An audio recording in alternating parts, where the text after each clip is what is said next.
Good afternoon. I want to thank you for joining us again on our study of Isaiah. If you will, please be turning to chapter 9 as we're going to look at another powerful prophecy of the Messiah in this context. But before we do that, I want us to step back just a little bit. Last time we looked at chapter 8. And if you'll remember in chapter 8, there was a banner that was to signify a message. And basically it went something like this. Swift, how was that? Excuse me here. Swift is the booty, speedy is the prey. And basically it was a restatement. Again, remember in Hebrew, repetition is very important. So it was saying the same thing twice. It's talking about difficulty that's coming. And Isaiah's son was given the name that was on that banner in chapter 8, Maher-shalal-hash-baz. Maher-halal-hash-baz are the two phrases that are there. And so every time that name is used, it has to do with the instruction that God provided regarding what's going to happen to Israel and to Syria because of what they tried to get Ahaz to do in joining their alliance against Tiglath-Pileser III. So I want to go back. Brother Don Shackelford, in his commentary on Isaiah, has an application section at the end of each chapter. And he refers to this being a sermonic name in this verse. And that's verses 1 through 4 of chapter 8. Let's read that again, and then just look at a few things, and then we'll move into that powerful prophecy in chapter 9. Moreover, the Lord said to me, take a large scroll and write on it with a man's pen concerning Maher-shalal-hash-baz. And I will take for myself faithful witnesses to record, Uriah the priest and Zechariah the son of Jeberechiah. Then I went to the prophetess, and she conceived and bore a son. Then the Lord said to me, call his name Maher-shalal-hash-baz. For before the child shall have knowledge to cry, my mother, or my father and my mother, the riches of Damascus and the spoil of Samaria will be taken away before the king of Assyria. So you're looking at a name that was symbolic of God's actions through Assyria as it relates to what's going to happen to Israel and Syria in the context of what we've been looking at here for several chapters regarding the conflict with Judah and with Ahaz. It was a name that was a sermonic name, and what is meant by that is every time that name was proclaimed, every time that name was spoken, then it was a sermon as to what is going to happen to Israel and to Syria. Well, what can we learn about that name that spoke of the destruction of these two nations? 3 lessons I think we can learn, and we'll do this in just a couple of minutes. Number 1, we are reminded about God's truthfulness. The prophecy was immediately fulfilled, and God's integrity was revealed there. Remember that 2 witnesses confirmed the prophecy as well as its fulfillment. Secondly, we're reminded of God's hatred for sin. God did not stand with these 2 nations. Now, again, let's go back. When it was one nation, when you had a unified kingdom, God was with them as he promised Joshua that he would be. And as long as they stayed faithful, then God did fight for them, and God cared for them and provided for them. Well, now with the dividing of the nations, the 10 northern tribes of Israel had gone way off into idolatry, because of the temples being erected at Dan and Bethel with calf worship that was established in those places. And then that just continued to snowball until God used Assyria, Sargon II at that time, 722 BC, to bring them into captivity. Judah was going to suffer the same consequence. That's why Isaiah was warning them here. And they did not heed his warning. They didn't heed Jeremiah's warning. And by 606 BC, they began to be carried off into Babylonian captivity.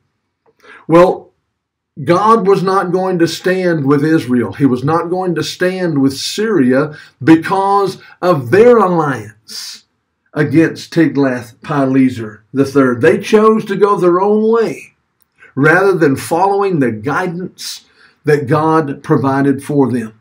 We need to understand a lesson and application for today, as God is always going to oppose sin. No matter what goes on in our society, no matter how vile our society gets, God will stand with us as long as we stand with Him, seek guidance from Him, maintain our relationship with Him. Why should God bless a nation that is steeped in sin? Someone has well said, God bless America. Why should He? In the direction that we're going. And if we continue down that slippery slope of sin as a society, people cannot expect God to stand with them during that time. Regardless of who may support it, God will always oppose sin. Number 3, and then we'll move on. We're reminded of the place of teaching in God's plan. Every time that name was uttered, Mayor Shalal-Hashbaz, a lesson was being taught. A sermon was being preached. The purpose of giving that name was to keep his message in front of his people for the prescribed time that was being addressed, for that period of time. Even when people were rejecting him, God used that opportunity to teach. When you see the prophets, the 4 major prophets, Isaiah, Jeremiah, Ezekiel, and Daniel, when you look at the 12 minor prophets, more often than not, those are sent to God's people in a time of difficulty, when difficult, hard lessons need to be taught. But especially in that time, God could just simply stand back and watch how things run their course. He's given His will. He's told them about the blessings. He's told them about consequences as it relates to whether or not people obey God's will. And if He was a God as the deists hold that He was, a deist believes that God exists, but that He's not involved. He doesn't interact with people. I don't serve a God like that. God does continue to interact. Now, He does it through human means today. But in the day that we're looking at, in the first century as the apostles were sent, we're looking at people that God directed to go to His people because God was still communicating through all of that. That manifests in a major way God's care for man. If He didn't care, why would He bother to continue talking to them? We also need to understand that God does not violate the free moral agency with which we were created. All of men are created with the ability to choose, the right to choose. But we're not going to be made to do anything in that sense. As we're free moral agents, God is going to allow us to choose which way we want to go. If we want to depart from Him, He's going to allow that to happen. We're just going to have to suffer the consequences of our choices. But God desires that we choose to follow Him and to seek His will and His way. That's what was going on here. Judah is going to be punished. Judah is going to face the harsh consequences that God had laid out for them because of their sin. He doesn't want it to happen, but His justice is going to require that it happens. But through all of that, He's still, you've got the option of Israel and Syria in alliance with them. Remember, Ahaz rejected that. But then you had the alliance of Ahaz with Assyria in deciding to go ahead and submit himself to them and to pay tribute. God allowed that. But what God wanted was for Ahaz to seek Him and His will. Remember again in chapter 7, Isaiah told him to ask for a sign. He refused to do so. A sign was given. God still communicated. Ahaz, I have not changed my mind regarding the Davidic promise. But he's not going to keep us from choosing the bad way. So, okay, now let's step into chapter 9 and let's look at a powerful, powerful prophecy. The appearance of Emmanuel. Now remember, in chapters 7 through chapter 12, it's called the book of Emmanuel. Emmanuel is going to be seen over and over again here. But here we see a great, powerful messianic prophecy that is uttered in this day. Let's read verses 1 through 7 and then look at that in our course of study. Nevertheless, the gloom will not be upon her who is distressed, as when at first he lightly esteemed the land of Zebulun and the land of Naphtali, and afterward more heavily oppressed her by the way of the sea beyond the Jordan in Galilee of the Gentiles. The people who walked in darkness have seen a great light. Those who dwelt in the land of the shadow of death, upon them a light has shined. You have multiplied the nation and increased its joy. They rejoice before you according to the joy of harvest, as men rejoice when they divide the spoil.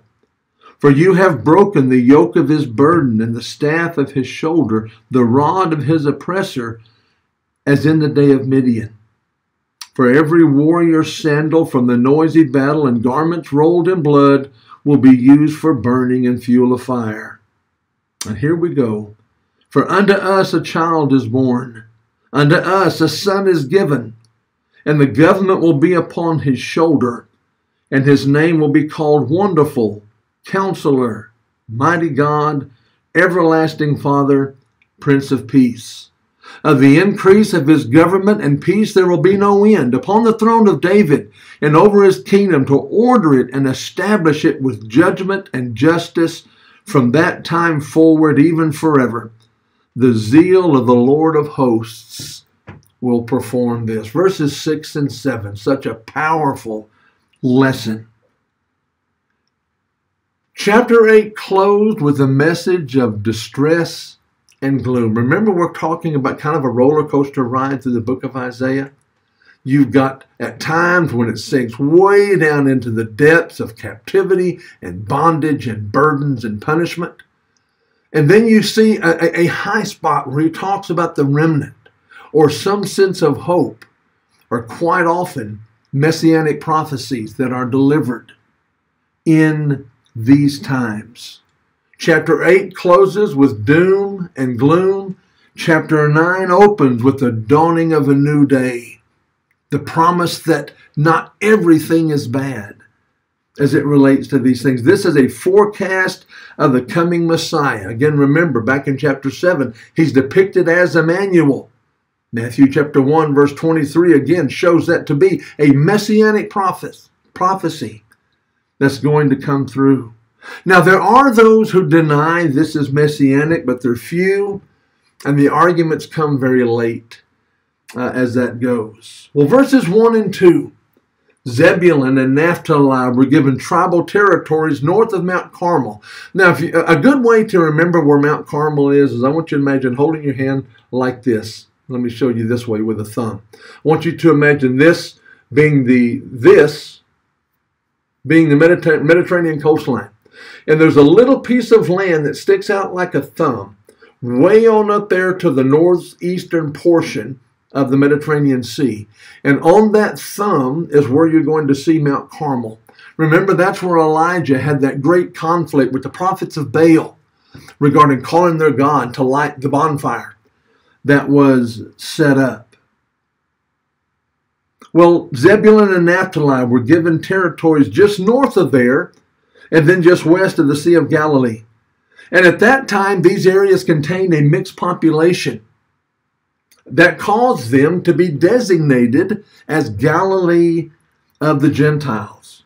Nazareth was in that testimony during New Testament times.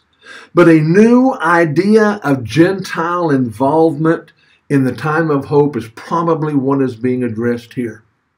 I find it interesting that though God pulled the Jews aside on Mount Sinai and gave them the law of Moses and then focuses on them throughout the rest of Old Testament history, because that's the line through which Christ is going to come, he never forgets the Gentiles.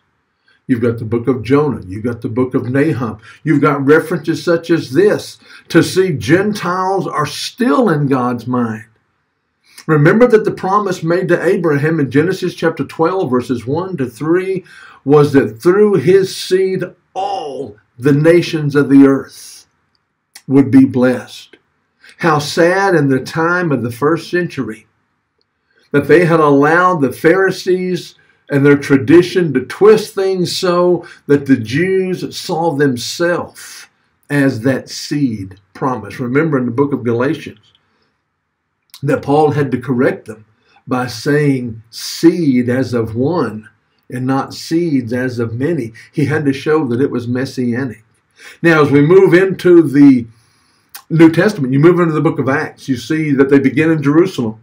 But then if you look at Acts chapter 1, verse 8, you see that spiral. It began in Jerusalem, and then it spiraled out, and then by the time we get to chapter 10, we see Peter being taught a lesson with the sheet being suspended, seeing the clean and unclean in it, that we see the conversion of Cornelius, that in an official way kicks in the concept of Gentile inclusion in the proclamation of the gospel. The phrase walked and lived are in the present tense in Hebrew in verses 1 and 2. Excuse me, they're in the perfect tense, not the present tense. The perfect tense is the tense of completed action, but it's in the future. We call it the prophetic perfect, and I've referred to it that way in several classes. In other words, he's speaking of something as having already occurred, though it's still in the future. This walking and living is not happening now. It's going to happen later as it relates to the context. It had not occurred as yet, but the certainty of it was so strong that it's recorded as if it had already occurred. I'm just going to mention something here. I'm not going to take the time to do that here, but on your own, flip ahead to chapter 53. There's that great promise, that great lesson as to the crucifixion of Christ. He was bruised for our iniquities. He was chastised for our sins. Remember, that's past tense, but that's way in the future. About 800 years in the future. Yet it's spoken of as if it had already happened. The Hebrew language had a tense, the perfect tense, that taught that lesson, and it provided certainty and assurance and confidence that all these things were going to happen. Then he says, upon them a light has shined.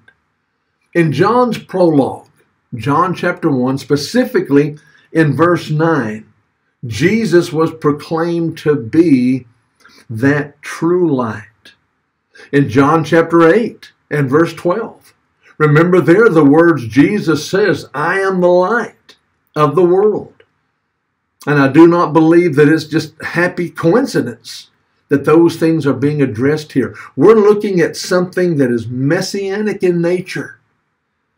And we can see so many things tied to that. E.J. Young in his commentary said this, the whole work of Christ and all the blessings which he brings may be characterized by one word, light. Notice how we see good and evil being portrayed as light and darkness. What is darkness? It's the absence of light. What does light do? It dispels the darkness. We see Jesus being described as that light that pushes the darkness away if people will but follow him. We move into verse 3, and this verse shows the result that's issuing from the light mentioned in verse 2. Let's look at that again. You have multiplied the nation and increased its joy. They rejoice before you according to the joy of harvest, as men rejoice when they divide the spoil. Remember back in chapter 5 in that parable of the vineyard? You're looking at a vine owner, a vineyard owner that had done everything he could do to bring a promised harvest. And when harvest got there, it was sour grapes. There was nothing he could have done to make it be any better. And of course, the lesson taught there is God has done everything for these people that he could do. Even sending another prophet to come their way. Jeremiah is going to come their way as well. But still, the result is not what God intended, because it did not fit according to God's will as it related to his covenant.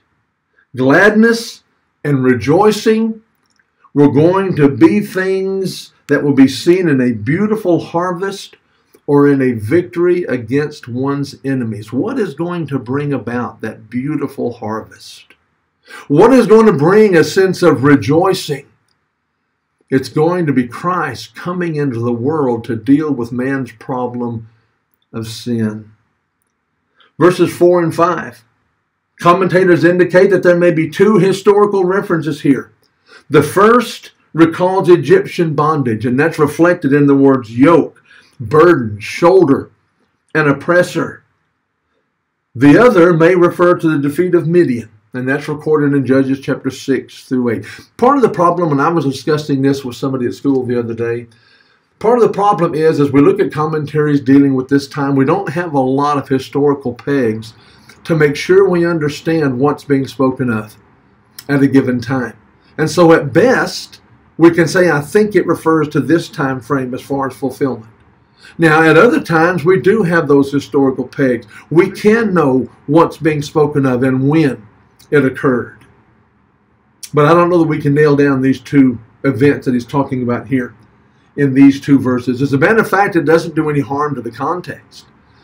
As I've indicated before, we need to be big picture thinkers. We don't need to put our nose against a canvas and try to focus on every little brush stroke, because that can be frustrating in our study. That's not what was intended. A major, powerful lesson was being taught. Messiah is coming. And it's going to be a time of greatness.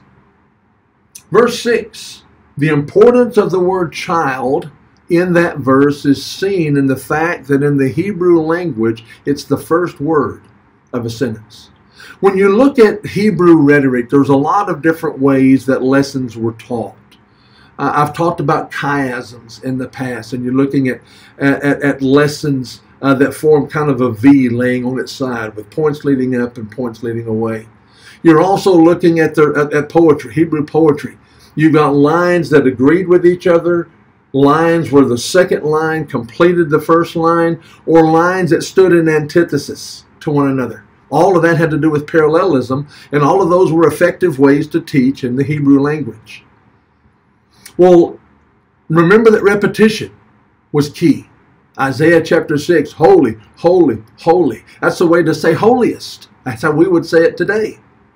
But at that point, they just reiterated, they repeated the words to show emphasis.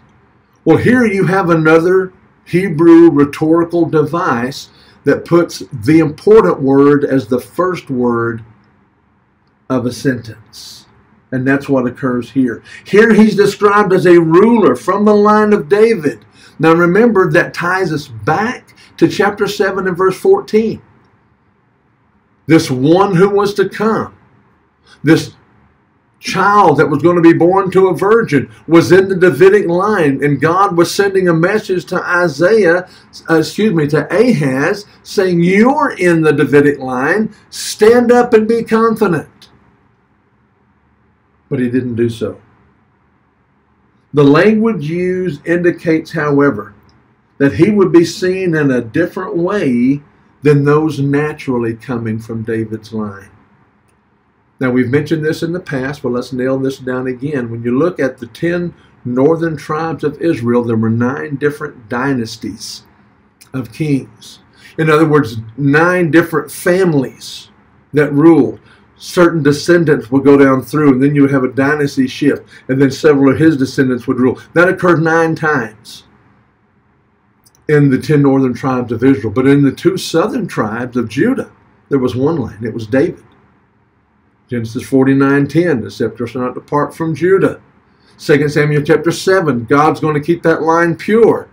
That's a lesson that was given to David. That's another lesson here. It's a lesson that Ahaz should have learned in chapter 7, verse 14.